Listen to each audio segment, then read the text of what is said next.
Good evening. Today I'm here to present you with an honest review and analysis of the hit 2013 video game Grand Theft Auto 5.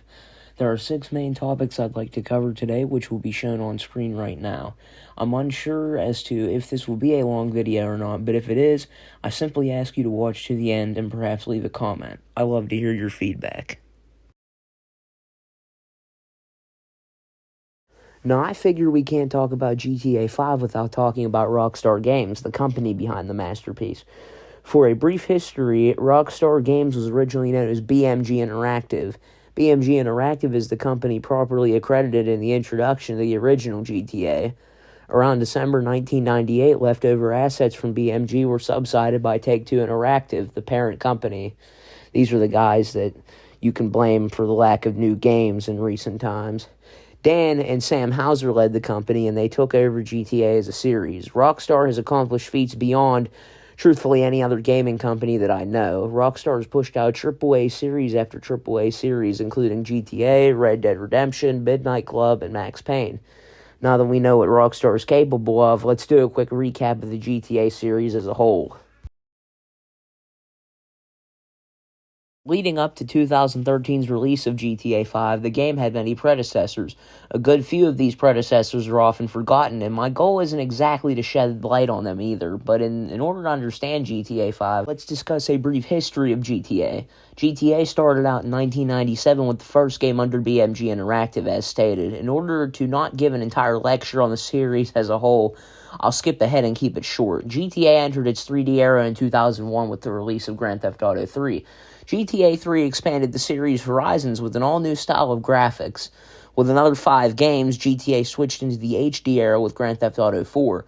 This once again brought incredible improvements and graphical enhancements just 7 years after GTA 3 in 2008. Now, I'll say it here. GTA 4 was not without its issues. Still, with GTA 4's success, fans wanted more. As soon as everyone completed GTA 4 and its DLCs, they were all waiting for GTA 5. The lead up to GTA 5 was crazy, simply put. The game was meant to come out in 2012, but by typical Rockstar fashion, it was delayed to 2013. There were leaks upon leaks regarding GTA 5, and some of them were questionable. But finally, on September 17th, 2013, GTA 5 hit Xbox 360 and PlayStation 3. The game was a long-awaited smash hit, making $800 million in its first day and selling over 13.5 million copies worldwide. In order to understand GTA 5's success, we need to understand its story and its gameplay. Story's up first. The game starts with 3 characters, Michael, Trevor, and Brad, robbing a bank up in North Yankton. The game is set up to where you get to play as 2 of these guys firsthand. This, though, is simply the prologue. Michael and Brad get shot, and Trevor makes his escape. The story of GTA 5 works well because of the chemistry between the 3 protagonists. Michael, a retired bank robber and crook, Franklin, a 2-bit gangster nobody turned into a rich somebody, and Trevor, well, he's Trevor, a crazy meth-head psychopath from the barren desert of Los Santos. I know that was a quick jump between the first mission and the protagonist's cores, but we all know the story of GTA 5 by now, and I'm not here to explain every mission. GTA 5's story doesn't quite prove as extravagant and compelling as that of Red Dead Redemption 2 or GTA 4 for that matter, but it is still complex and still proves adequate for a AAA rating. The story does what I've described, but it also takes you on a roller coaster of hatred and betrayal as a result of Michael's actions in the prologue. My review, it's a great story. It keeps you engaged, and it really demonstrates the relationships between characters really well. Los Santos comes to life in a way.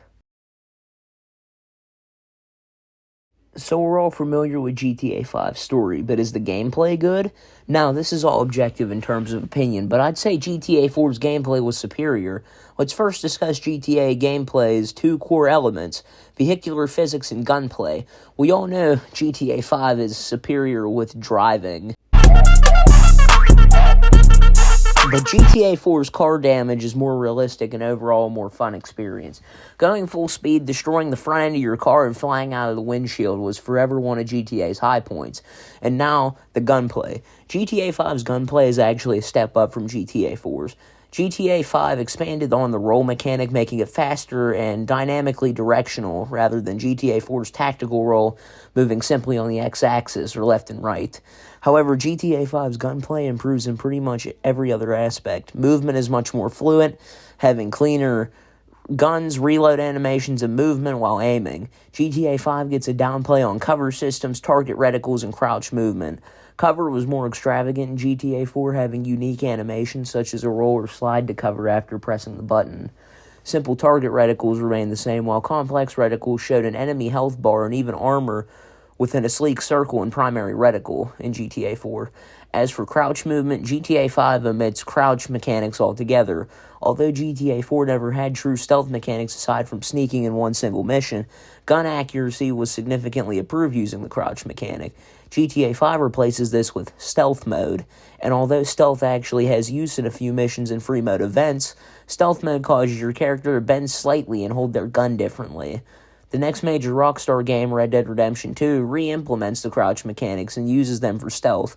Red Dead 2 to this day has the best stealth mechanics in any mainline Rockstar production. Another mechanic GTA 4 proves superior regarding is parkour mechanics. Now, not much of GTA 5's campaign requires parkour elements, same with GTA 4, but GTA 5's animations are just kind of boring. GTA 4's parkour looks nice and is more dynamic. GTA 4's animations are slick, and a new parkour mechanic is also introduced. Moving across ledges is introduced. Back in GTA San Andreas, CJ could grab onto a ledge but couldn't move across it before climbing up. GTA 4's parkour is a fun time, however, I will give GTA 5 one thing. Although its animations prove less complex, they are smoother and quicker. GTA 5 improves climbing speed as well as rolling speed. Vast improvement. GTA 4 for complexity, GTA 5 for fluency. It really seems like that's the motto for the whole gameplay comparison.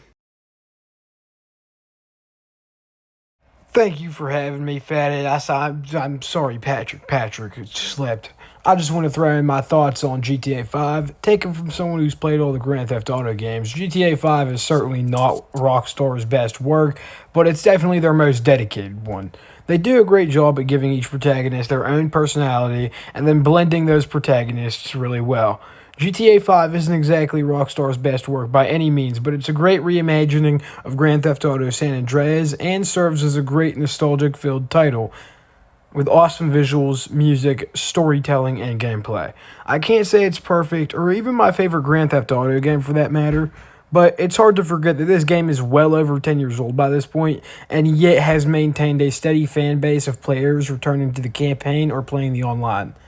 I can't exactly say I'm a fan of GTA Online myself, as it's practically the reason GTA 6 hasn't released yet, and is also pretty buggy and badly designed. But the overall structure of the online content is decent, and if you happen to be one of the 12 dedicated GTA Online fans out there, you at least get some pretty regular updates. The best way to sum up GTA 5 is that it's aging with the rest of us, but it was also much ahead of its time. Also, the graphics might not be the best, but the details on Trevor's ass cheeks is insane. Rockstar is filled with brilliant minds. Check out my Red Dead 2 review to prove that theory. Patrick! Patrick, I've come for you! Patrick Podvoric! Get your fat ass out of here! Go away now! Damn it! Don't. By all means, click off of the video now if you're not interested in GTA Online discussions. I completely understand. But on October 1st, 2013, just 14 days after GTA 5 hit the scene, Grand Theft Auto Online was released to the public. It was a hit, amassing a large player base within a short period of time. Now, the game has changed much since then, but before I wreck this game, let me talk about the good first. One, the new weapons. Sure, they charge $450,000 for a subpar rifle that was worth $5,000 max, but if we can look past that, GTA Online brought forth some rad weapons that weren't available in the campaign. To name a few, the Pump Shotgun Mark II, the Heavy Rifle, and the Service Carbine. 2, the missions and heists. As terrible as most of them are, it's more content nonetheless, and I'll say it, I've enjoyed certain missions and heists in Online, namely the Fleeca job and the Cayo Perico heist. And finally, Quality of life improvements. When you aren't grinding KO or some other menial job, there are other things to do in online.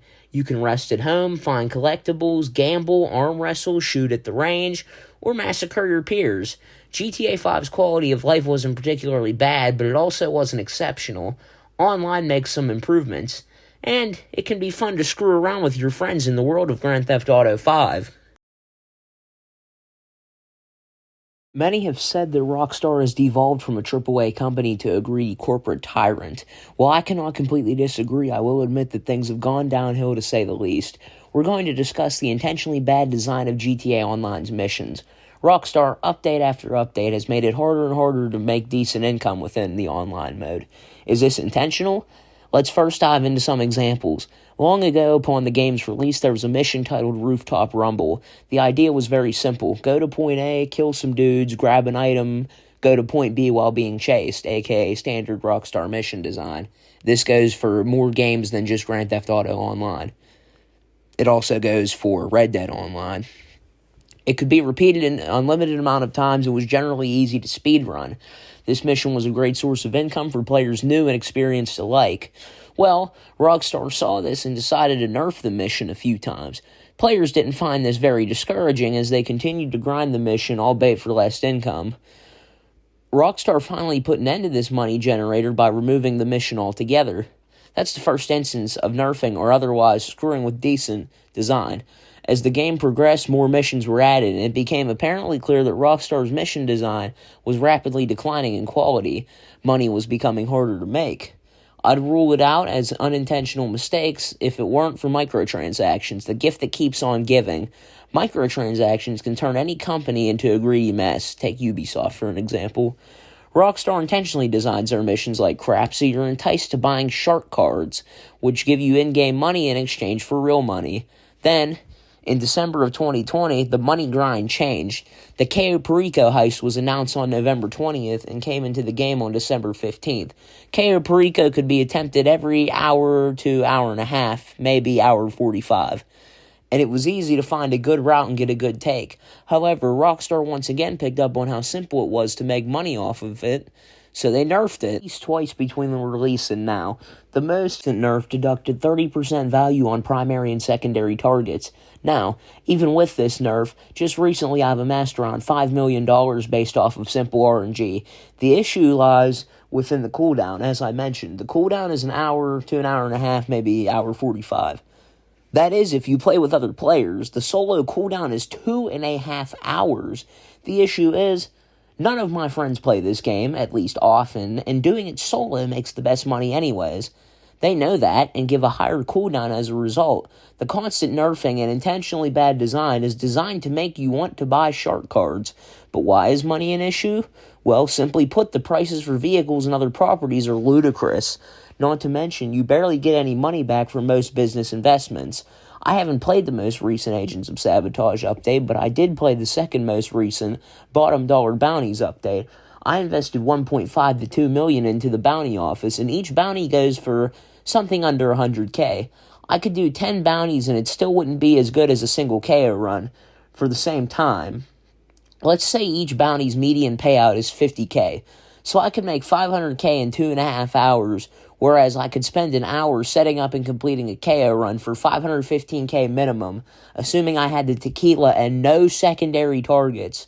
Sure, that isn't much of a cash difference, it's a time difference, and that's going solo with the worst RNG. At one point, I did Pink Diamond with full loot bag, and I believe I made $1.5 million after the ending fees, and I'm not too sure what the Elite Challenge grants you, so that could add more onto the already growing wallet. In other words, assuming each bounty takes 15 minutes, I would make my $1.5 million property investment back in approximately 6 hours and 15 minutes. 1.5 mil is being generous as well. We're looking at most likely 1.8 million minimum. I haven't done my research. But back to vehicle prices, GTA Online has a problem with inflation. Why is this necessary for a game? Money, as I mentioned. Vehicles are what power Online's world. One of the most recent vehicles added in Agents of Sabotage, the Dinka Kavos V6, sells for $1.42 million. To put that into perspective, a solo KO player makes a good 683k with the tequila, the most common primary target, and one painting going the drainage tunnel route. It would take at least 3 of these runs, 2 hour 30 cooldown, an hour setup / finale. That's going to take a ridiculously long time to get the money for using KO, the best money strategy in the game as far as I know. Conclude, Rockstar attempts to force you into buying microtransactions by making intentional bad mission design to set up a monotonous grind. If you made it to the end, I thank you for listening to this review for its full runtime. Make sure to leave a comment, as I love to hear your feedback. That's all I have to say. Thank you.